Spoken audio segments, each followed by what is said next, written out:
Pemirsa, Anda masih bersama kami dalam Berita Lampung. Bagi Anda yang baru bergabung, berikut berita pilihan hari ini.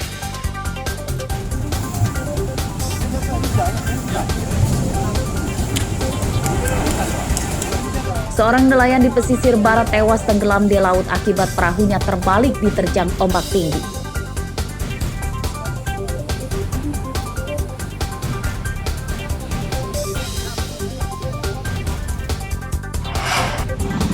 Motor kebakar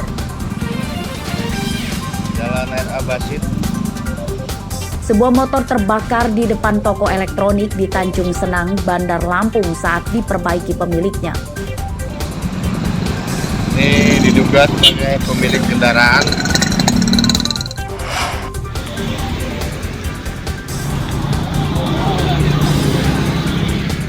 Banyak jalan di kota Bandar Lampung rusak.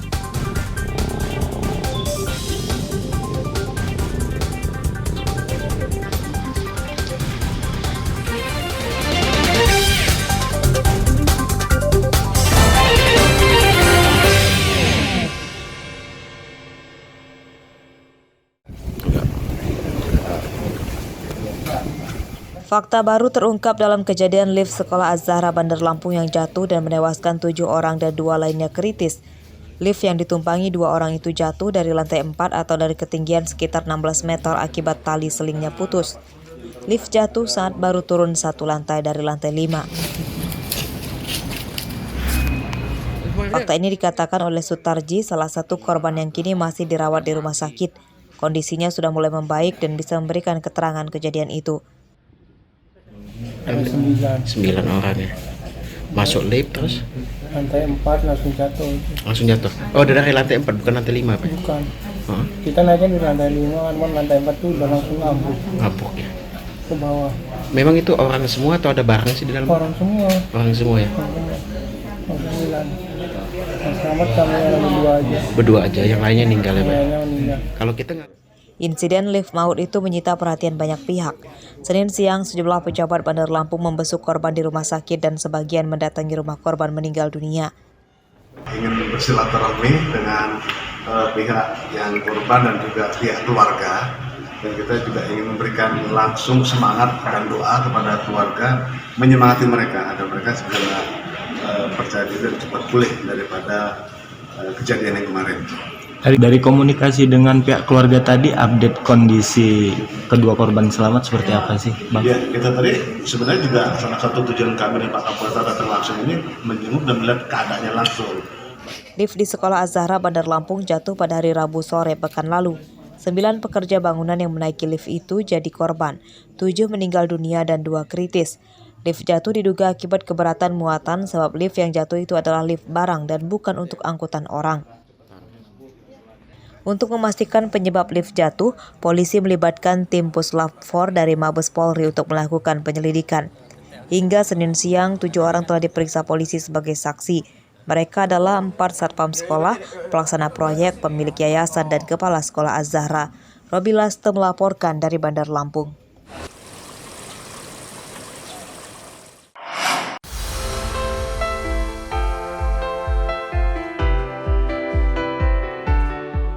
Siapa yang tidak suka dengan kue lapis bernama angka yang biasanya banyak disediakan saat hari raya atau acara hajatan ini?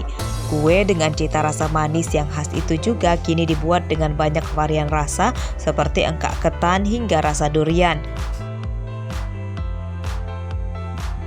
Kue engkak biasanya tidak dibuat dalam jumlah banyak karena bahannya cukup bervariasi dan premium.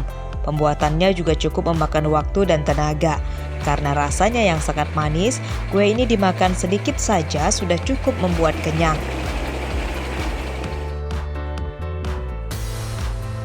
Pada gelaran Festival Krakatau 2023 di Pekor Waihalim, Bandar Lampung, sejumlah anggota komunitas kuliner Lampung menampilkan engkak ketan sebagai sajian utama.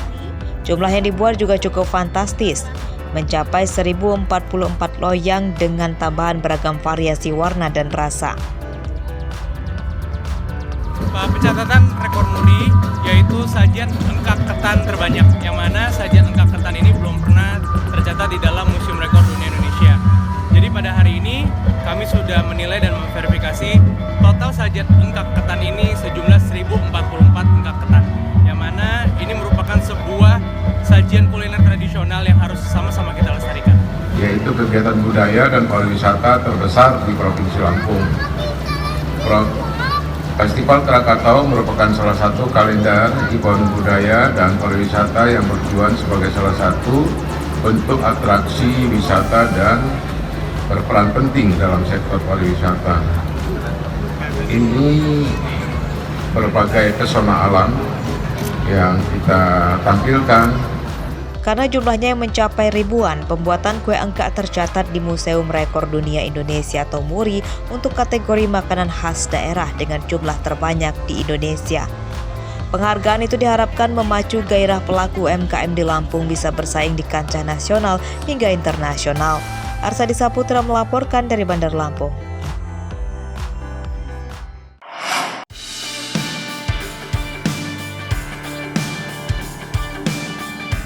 Buah pisang pada umumnya hanya digoreng atau direbus sebagai teman minum kopi.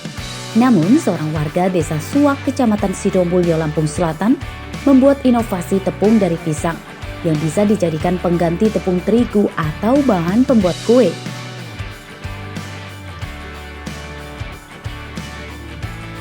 Pembuatan tepung pisang dipusatkan di rumah Lilis Kurniasi dengan dibantu beberapa tetangganya. Setiap harinya, industri rumahan itu mengolah ratusan kilogram tepung pisang karena kini permintaan pasarnya cukup besar. Produksi tepung pisang tidak terlalu sulit.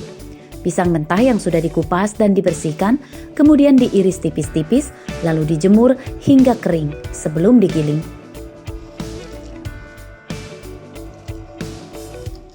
Awal mula itu tepungnya masih kasar, kayak butiran pasir.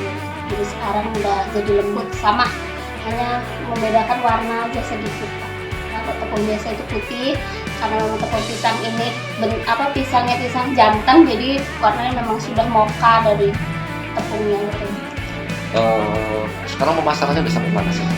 Pemasarannya kita sudah ada tim-tim tersendiri, tim marketing itu ada di marketplace, ada di Tokopedia sama Shopee. Untuk mempromosikan, untuk mensosialisasikan, untuk menjual di pasaran lokal, ya kan, upaya kami membentuk tim pemasaran warga terdiri dari 10 sampai 15 orang. Kami latih, ya, kami datangkan pelatih dari Jogja, gitu kan, untuk melatih bagaimana caranya teknik-teknik mempromosikan dan memasarkan sebuah produk. Tepung pisang bisa jadi potensi ekonomi yang sangat menggiurkan. Harga tepung pisang lebih mahal dibanding tepung terigu. Harga tepung pisang mencapai Rp35.000 per kilogram. Menurut pembuatnya, kandungan gizi pada tepung pisang diklaim lebih banyak dibanding tepung terigu. Asep Saifullah melaporkan dari Lampung Selatan.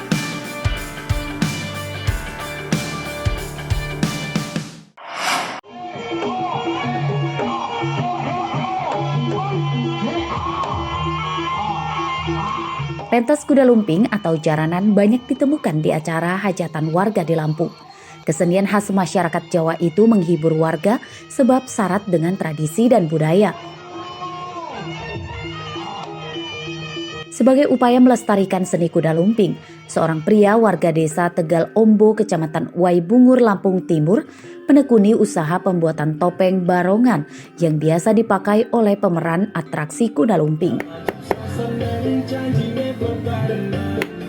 Usaha Maulana Nur Ihsan itu ditekuninya sejak 3 tahun lalu. Ia menjadikan salah satu ruangan di samping rumahnya untuk bengkel pembuatan topeng barongan. Pembuatan topeng barongan membutuhkan keahlian khusus. Bermodal alat sederhana seperti pahat, palu, dan paku, setiap hari Maulana mengukir kayu-kayu yang akan dibentuknya. Dalam 1 bulan, ia bisa membuat 2 hingga 3 topeng barongan. Kalau ilmu otodidak sih, kita coba-coba aja sampai hasilnya yang memuaskan, sampai bentuk yang diinginkan tercapai, agar kesenian atau ukiran barongan ini tetap jaya kapanpun sampai dimanapun. Emang kita senang juga ikut kesenian kuda lumping nih? Ya, mayoritas kalau buat kayak gini kebanyakan selalu ikut. Selalu ikut ya. Kadang ada pesanan, kadang kita nyetok untuk pajangan. Siapa tahu ada orang yang mau beli dan pengen untuk mesan. Satu topeng barongan dijual Rp1.500.000 hingga Rp3 juta, tergantung ukuran dan tingkat kerumitan pembuatannya. Pembeli topeng barongan tak hanya dari Sanggar Seni Kuda Lumping di Lampung, namun juga hingga Pulau Jawa. Ari Susanto melaporkan dari Lampung Timur. Oke.